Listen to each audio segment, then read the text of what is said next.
The jewel of San Francisco is the St. Francis Hotel. The oldest remaining building on Union Square, the St. Francis has proudly taken its place as the grandest and most resilient of all San Francisco hotels. Entering the lobby today, visitors find the same ornate balcony and marble columns that stood guard during the great earthquake of 1906. And the Viennese-made Manetta clock that has ticked out nearly a century of history. A history as elegant, dramatic, and colorful as the guests who've checked in since the hotel opened its doors in 1904. From fluted Corinthian columns with gilded caps to crystal chandeliers, the public rooms retain the romance of yesteryear.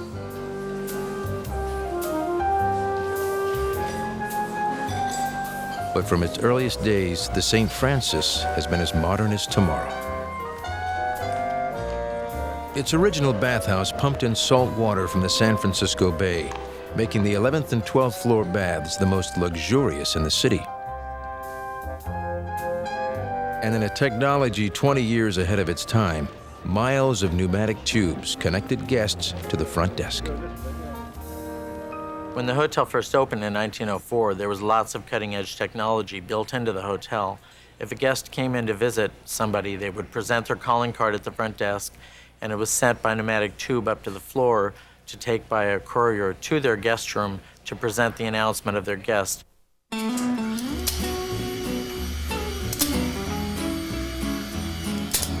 The original elevators featured operators specially trained to provide a smooth ride and gliding stop. Modern guests prefer speed, and the 32-story tower added in 1972 allows them to soar skywards at 1,000 feet per second. Initially, the elevators went even faster, but the sensation was too dizzying for passengers to enjoy.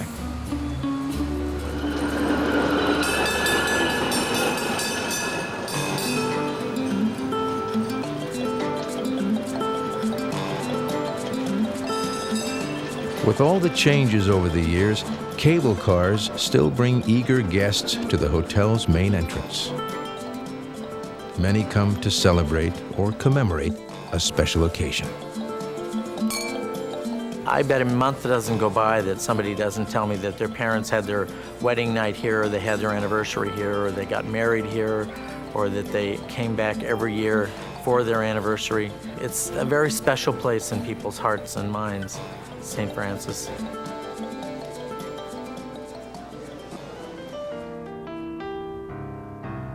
A privileged few come to stay in one of the St. Francis's grand suites.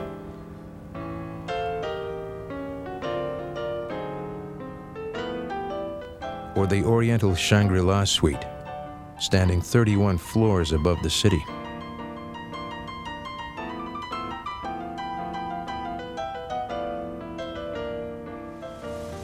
Others are here to glimpse a piece of the turbulent history which the St. Francis has witnessed for nearly a century. In 1900, San Francisco was only the 20th largest city in America. Its Union Square, a sleepy residential district. Financiers Henry Scott and Charles Green were determined to transform their town into a major metropolis. They announced plans to build the finest hotel in San Francisco, an elegant gathering place designed to make the city the Paris of the West. For 6 months, they toured the grand hotels of Europe and New York, scouting ideas for their new hotel. They were inspired by the antique furnishing of the Ritz in Paris, the elegant cafes inside Claridge's in London, and the steel frames of the Waldorf Astoria in New York City. The men returned home and in 1902 began construction of their dream hotel. After 2 years and $2.5 million, they unveiled the most modern and luxurious hotel west of the Mississippi. The hotel was named the St. Francis after the patron saint of San Francisco. And on March 24, 1904, the owners staged a spectacular grand opening. There were brass bands out in Union Square. There were parades of Model T Fords and horse and buggies all around Union Square and down Pell Street, cable cars going by, flags flying. It was very celebratory, and it was so exciting because the whole neighborhood changed as soon as the St. Francis came on the scene.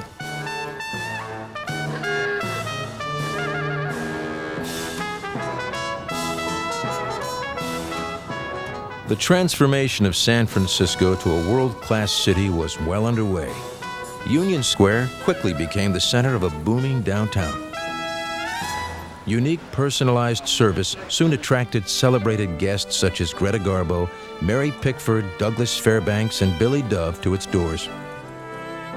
For 45 years, Arnold Batliner washed and polished the coins of the hotel guests.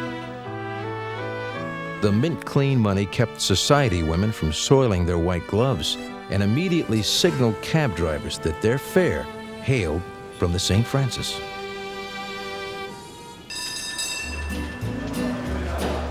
The bellman's duties sometimes took them far from the confines of the hotel. We used to take VIPs, we'd take them with their baggage on the ferry building to meet the train in Oakland. So this one night when Red took the train, he's having a few drinks with the guest. He took over, and the train started leaving, so Red just stayed aboard and wound up in Reno. And the next day, there's a uniform.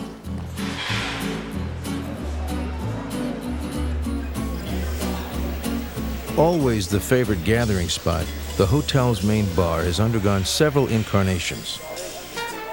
Originally named The Cafe, it scandalized proper society in 1910 by simultaneously introducing jazz and permitting women to smoke. In the 1940s, it became the Patent Leather Bar, a room so elegant that famed landscape photographer Ansel Adams was moved to capture it in this series of photos.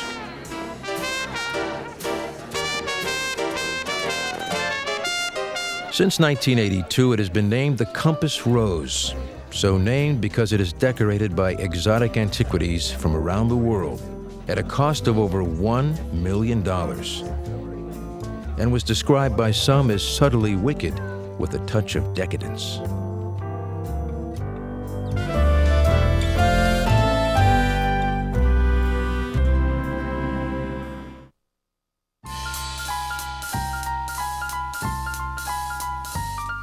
The St. Francis Mural Room has seen 5 generations of the latest in popular entertainment. In 1913, as jazz swept through the bars of the notorious Barbary Coast, the hotel's traditional string orchestra was replaced by a 25-piece jazz band. In the 1930s and 40s, the big band sound found a home here. Harry Owens and Lawrence Welk were among those who conducted their toe-tapping tunes for overflow audiences. By the 50s, pop was in, and the Mural Room began the career of a young crooner named Perry Como. And this is the place where San Francisco high society learned their place in the social pecking order.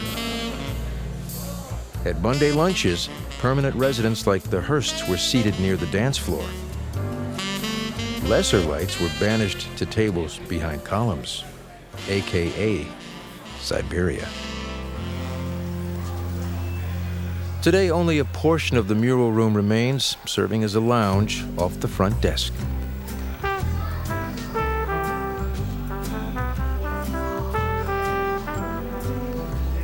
The new party central is Victor's Palace, a banquet room featuring a stunning view of the San Francisco skyline.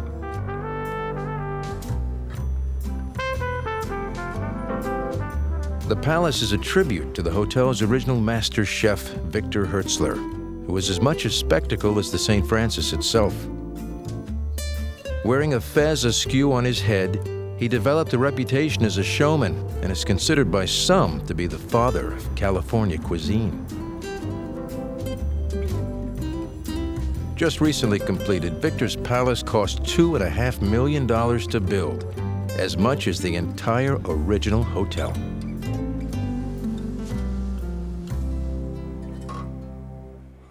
Victor's legacy is carried on today by executive chef Bernd Liebergessel. He has overseen the preparation of dishes for guests ranging from Emperor Hirohito to President Clinton. You know, when President Clinton was here, actually the First Lady was supposed to come with him at one time, and we had everything set up in a low-calorie mode. But when the First Lady canceled out, everything went to dips and chips and shrimp and steak. So it was pretty interesting to see. Chef Liebergessel and his staff are often called upon to prepare hundreds of dishes with very little notice. When the caterer for a recent mayor's conference ran out of food, San Francisco's Mayor Willie Brown turned to his friends at the St. Francis. The mayor just called us on a Saturday afternoon to have a breakfast spot for about 400 mayors the next morning, 7 o'clock, ready, cater out at the park. So everybody came to work Saturday afternoon, scrambled those eggs, got the potatoes ready, cooked the croissants, and we were ready Sunday morning. Chef Liebergessel and the entire staff are the latest generation of the silent force behind one of the grandest hotels in the world. A hotel that once came very close to destruction.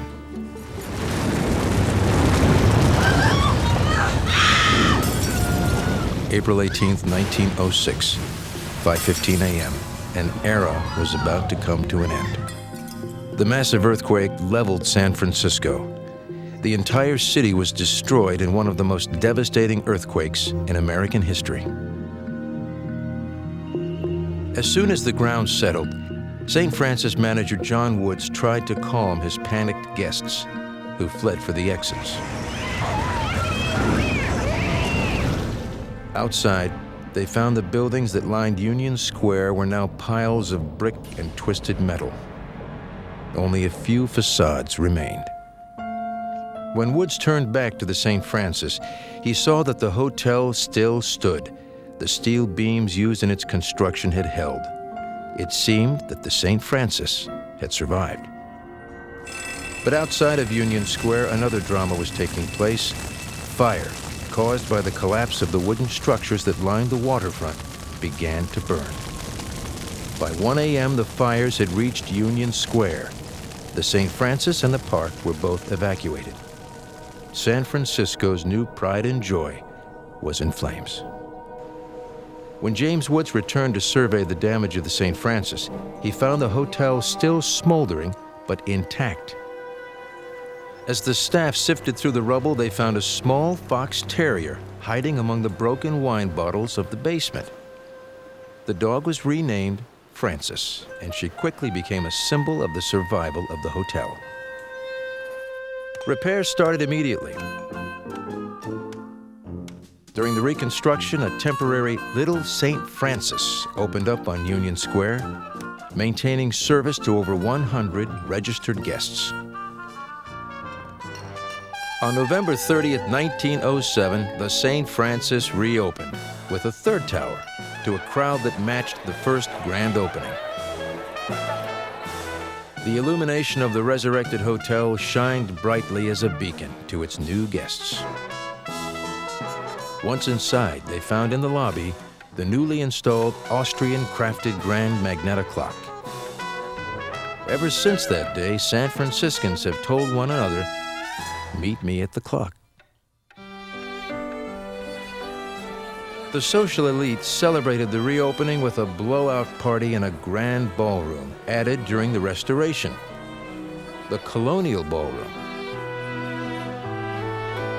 Reminiscent of European opera houses, it became the epicenter of San Francisco high society, a status it retains to this day.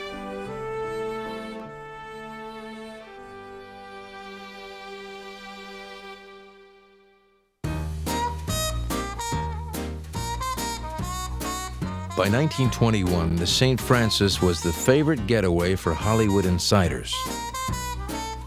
The popularity of movies had swept America, and the actors of the 1920s were considered royalty. The biggest and richest movie star of the day was the baby-faced 226-pound Fatty Arbuckle, whose clowning antics had appeared in over 100 films. Fatty was a regular guest and always stayed in room 1221. the finest suite in the hotel. A series of connecting rooms that overlook Union Square, Suite 1221 is the most requested room in the hotel to this day. Possibly because of the historic events that transpired on Labor Day weekend of 1921.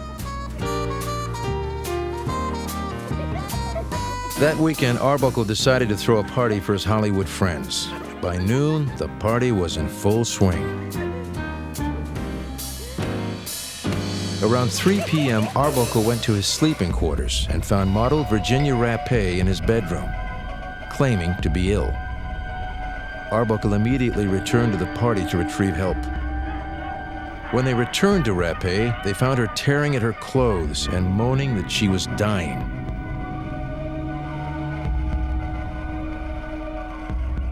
Arbuckle and his friends attempted to calm her down by placing her in an icy bath.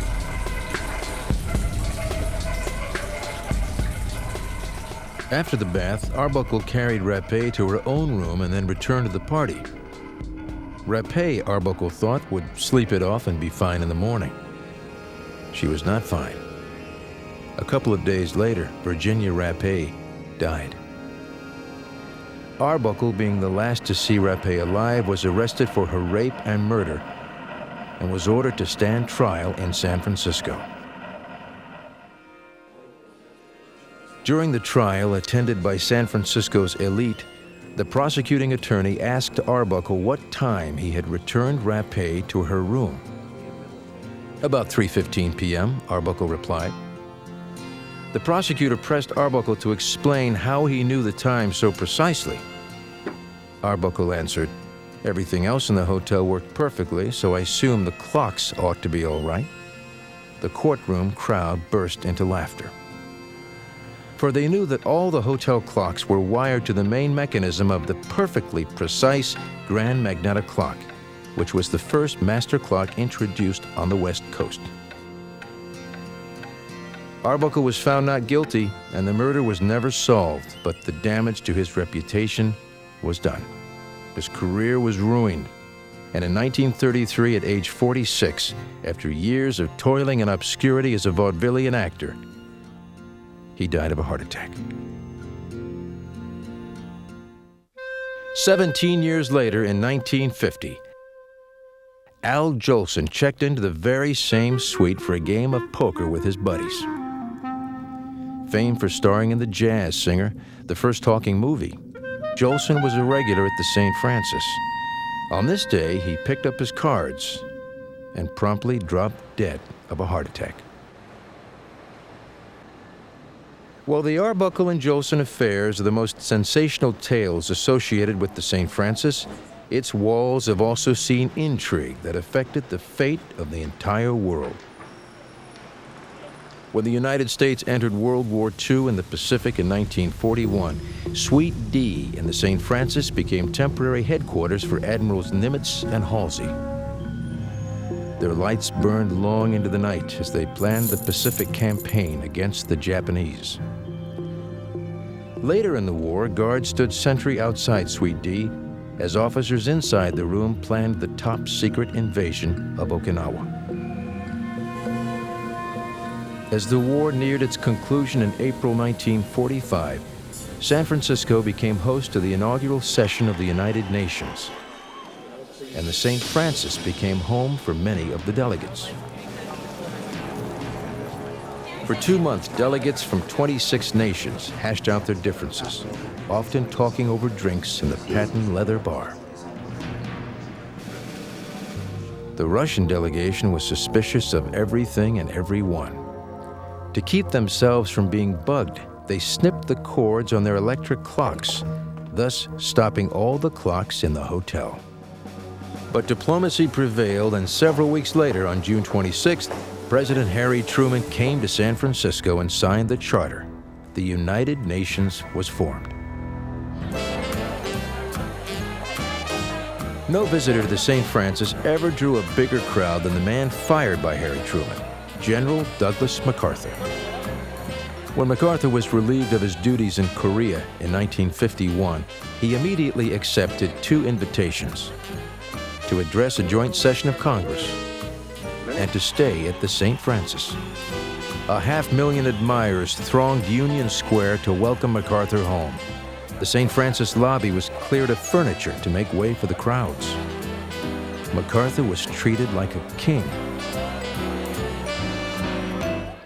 His specially prepared suite featured the ultimate luxury for 1951, a television set.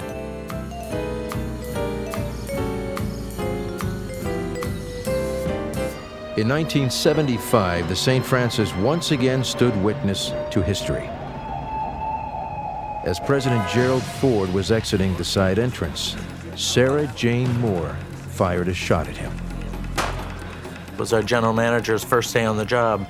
He reported for work, went down to the Post Street entrance to meet Gerald Ford, was shaking his hands, and off came a shot from Sarah Jane Moore at the president, and missed him, fortunately, but that was a rather exciting first day for a general manager.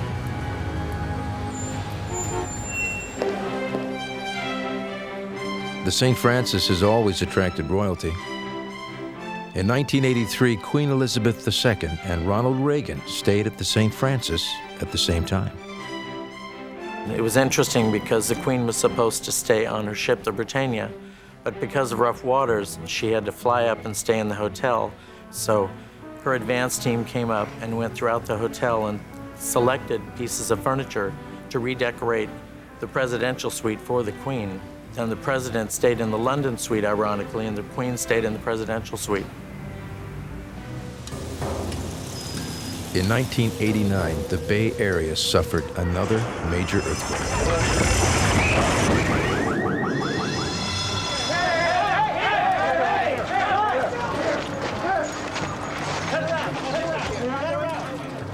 Once again, the St. Francis and its steel beams held firm and became the scene of an extraordinary communal gathering.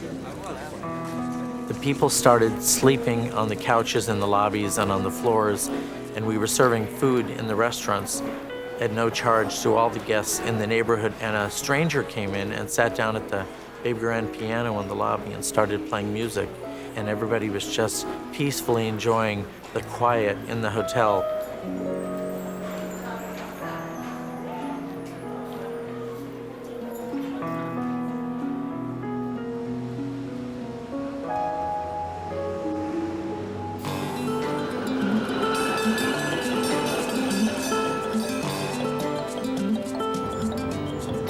For almost a century, San Franciscans have made the St. Francis the gathering spot in town, the heart of its cultural and political life. And visitors from around the globe have followed the refrain, "Meet me at the clock."